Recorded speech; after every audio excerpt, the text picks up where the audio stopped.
Hello guys, magluto muna tayo. Ito, mayroon akong dalang slices na beef.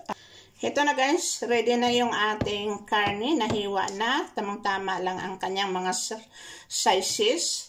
Ngayon, lagyan natin ng soy sauce. Yung tamang-tama lang sa estimation ninyo. At lagyan natin ng garlic powder. Kayo na ang bahala mag-estimate kung magkano ang ilagay ninyo. Kasi kung palagi naman kayo nagluluto, that means alam na ninyo ang measurement ng inyong nilalagay na mga spices. Ngayon, lagyan natin ng black pepper na parami. Lagyan natin ng chili, pangpasarap, appetizer, at dagdagan natin ng Maggi sauce. Ayan guys.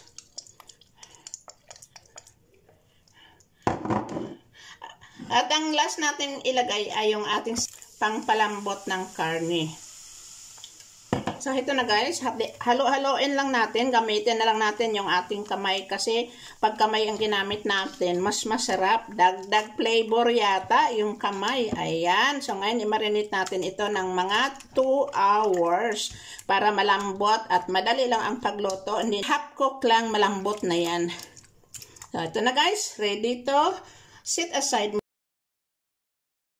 So, ito na guys, yung ating minarinate na meat. Ayan, ready na. Sala muna natin para hindi masyadong matubig pag ating i-fry. Madali lang ang pag-fry nito guys kasi malambot na siya. So, ayan. At yung itong sauce ay itabi natin.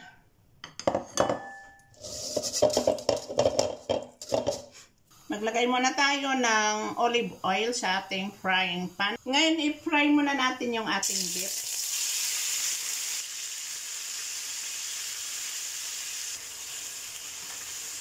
Ngayon, isit aside muna natin yung ating beef at i-fry natin yung ating vegetables. Dagdagan natin guys yung oil sa ating frying pan kasi dito na rin natin i-fry yung ating mga vegetables. At ito yung aking mga sangkap. Meron tayong onion, ginger, at saka garlic. So ngayon, ilagay na natin yung ating flat beans and then yung ating red and green pepper.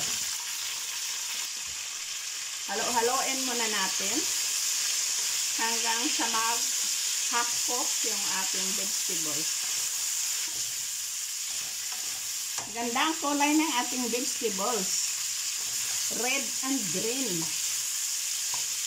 Ito yung ating sauce kanina na galing sa ating minarinatan na karne.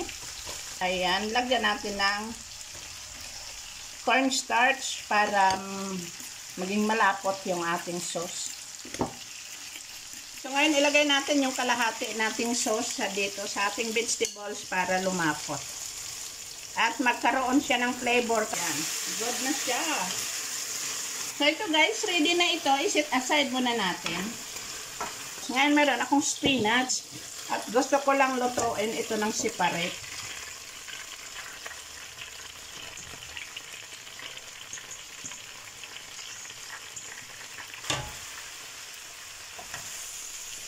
So, ito na guys, yung ating spinach. Ready na.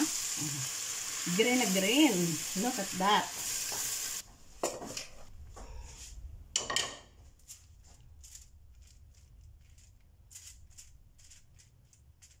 Ngayon, ibalik natin yung ating meat.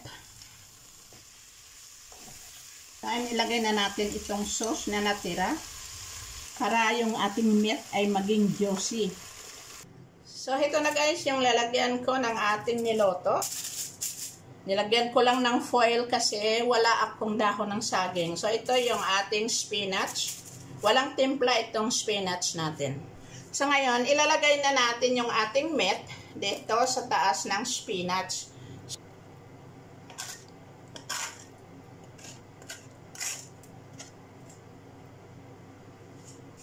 At ilagay natin yung ating mixed vegetables. Ayan. Nag-iba na ng kulay pag naluto kasi mayroong sauce. Lagay natin dito sa side.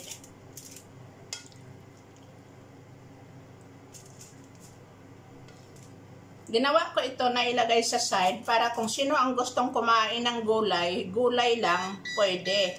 At kung sino din ang gustong kumain ng ulam, pwede rin na ulam lang.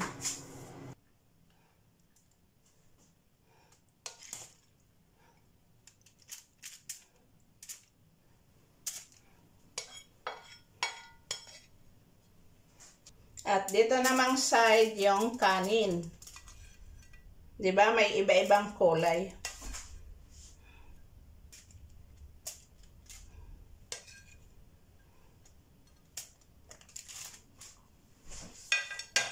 So ngayon guys, ilagay natin itong raisin, seedless raisin.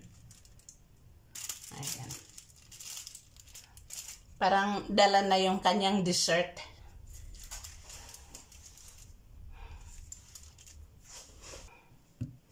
Ngayon, lagyan natin ng strawberry para mayroon namang pula. Yan. The other side. Yan. So, ito na guys, yung aking hinanda na dinner para sa lahat. Good for 4 people. Ayan. Maraming salamat sa aking mga supporters, followers. Thank you sa inyong lahat. Shout out sa mga solid supporters. Ayan.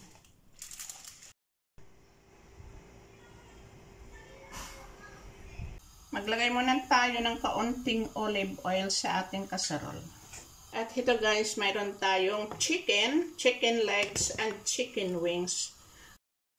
Ito guys, mayroon tayong ginger, onion, lemongrass, damihan natin. At saka ito ay lime leaves. Ayan o. Mabango siya.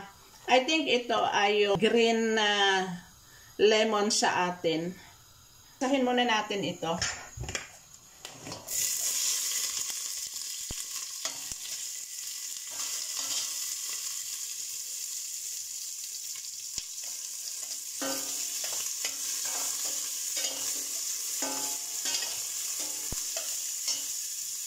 Ngayon, ilagay na natin yung ating chicken.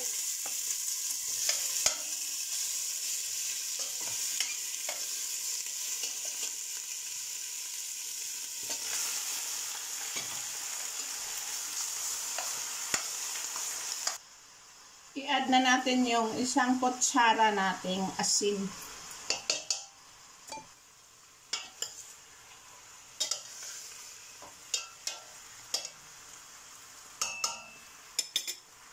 Lagyan muna natin ng takip at lutuin sa mahina na apoy.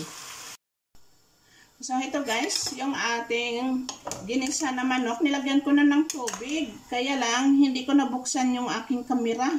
Kaya hindi nakita. At ito, mainit na tubig ang aking dinagdag. Ngayon, lagyan natin ng takip at pakuluin hanggang sa lumambot yung ating chicken. At saka, lagyan natin ng ibang mga sangkap at lagyan natin ng kangkong at saka miswa. So, ito na guys yung ating sinabawan na manok. Tinola. Ayan. Malambot na ito guys. Ayan o. Okay na siya. Tikman muna natin yung sabaw niya. Ang sarap ng sabaw. So ngayon guys, ilagay natin yung ating kangkong at saka yung ating miswa. Ayan. So unahin muna natin yung kangkong. Maganda kasi yung sinabawang manok na mayroong green. Kung ako ang magtula, palaging mayroong green. Ayan guys, oh.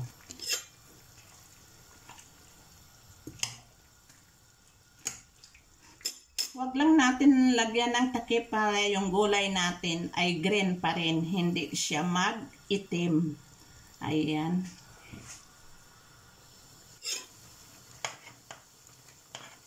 Ito guys, ang ating gulay ay almost ready na.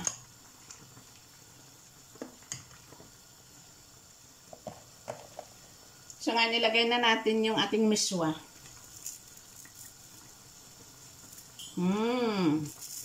Masarap.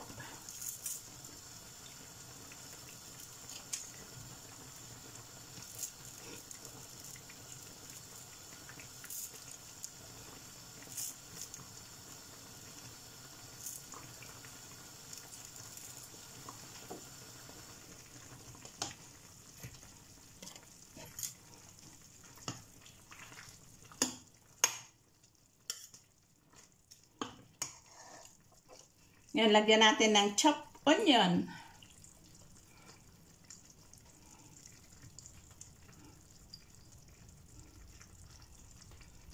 At lagyan natin ng garlic na tostado.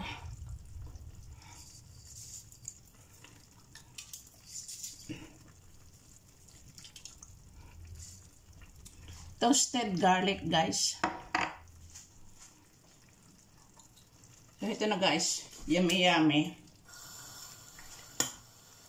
Madali lang naman maluto yung ating miswa. So, okay na ito. Ayan. Lagyan natin ng kaunting black pepper, guys. Ayan. Daming sangkap.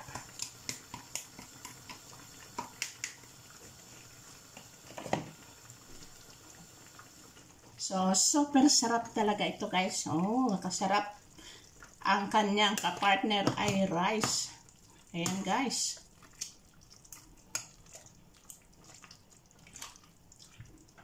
Ayan, guys. So, ready to mukbang. So, ito na, guys, yung aking sinabawan na manok.